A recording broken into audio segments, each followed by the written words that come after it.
Un jour, j'ai dit à mon grand-père, bientôt je vais me marier. Et mon grand-père m'a dit, mon fils, sache désormais que tes jours sont comptés sur terre. Je lui ai dit, mais pourquoi grand-père? Il me dit, parce que le mariage, c'est la seule guerre avec laquelle tu dors avec ton ennemi tous les jours. Mon grand-père m'a dit, fils, quand tu veux te marier, mieux vaut un bon célibat qu'un mauvais mariage.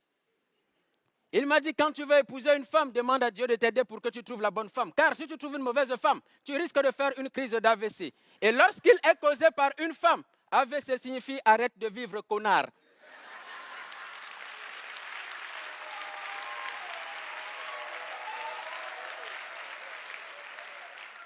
Ça, c'était mon grand-père. Alors j'ai dit à mon grand-père, mais grand-père, comment fait-on pour trouver la femme de sa vie? Il m'a dit, il y a deux types de femmes, les belles et les moins belles. Mais si tu veux la paix dans ton foyer, n'épouse jamais une belle femme. Car qui épouse une belle femme a les mêmes problèmes que celui qui cultive son champ de maïs au bord de la route.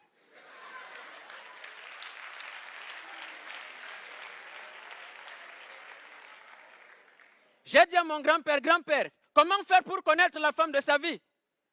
Comment faire pour savoir qu'une femme peut rester dans un foyer? Et mon grand-père m'a dit, observe le comportement de ta belle-mère. Les tigres ne donnent pas naissance aux agneaux.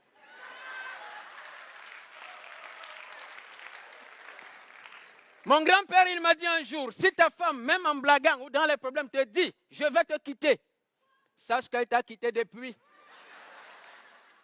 Et si tu la vois simplement à côté de toi, sache qu'elle attend simplement que ton rival lui envoie les sous pour déménager. Je n'ai pas écouté les conseils de mon grand-père, je me suis marié. 2 mois après, ma femme m'a quitté. Elle a épousé un idiot qui venait de l'Europe, parce qu'il lui avait promis le paradis sur terre.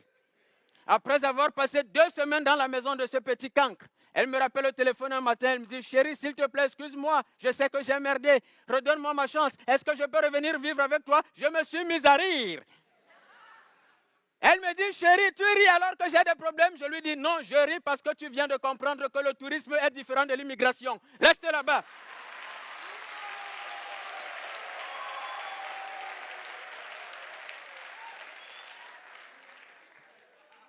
Je suis allé voir mon grand-père. J'ai dit à mon grand-père, mais grand-père, j'ai de l'argent. Pourquoi ma femme m'a quitté? Il m'a dit, tu ne comprendras jamais pourquoi. Il m'a dit, quand tu es pauvre, la femme a tendance à te tromper avec un riche. Quand tu es riche, la femme a tendance à te tromper avec un pauvre. La femme, c'est comme le vent, elle souffle dans la direction qui lui plaît.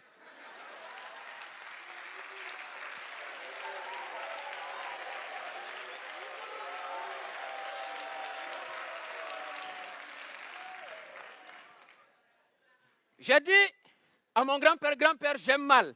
S'il te plaît, grand-père, permets-moi de comprendre la femme. Mon grand-père a ri.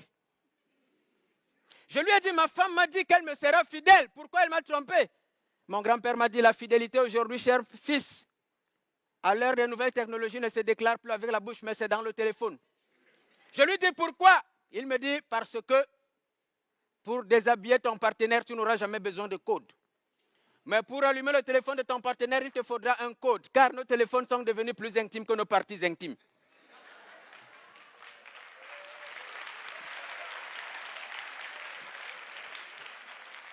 J'ai dit à mon grand-père, grand-père, maintenant dis-moi sérieusement, qu'est-ce qu'il faut pour comprendre la femme?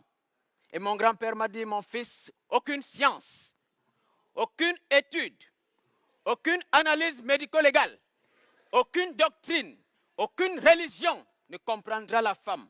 Car si Dieu avait voulu que l'homme comprenne la femme, il n'aurait jamais endormi Adam pendant qu'il criait Ève.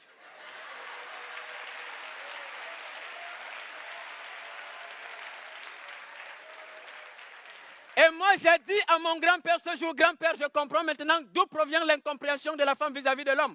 Pourquoi Dieu a fait cela? Pourquoi Dieu a-t-il endormi l'homme pendant qu'il créait la femme? Et mon grand-père m'a dit, c'était simplement pour que l'homme aime la femme sans se poser de questions. Bonsoir.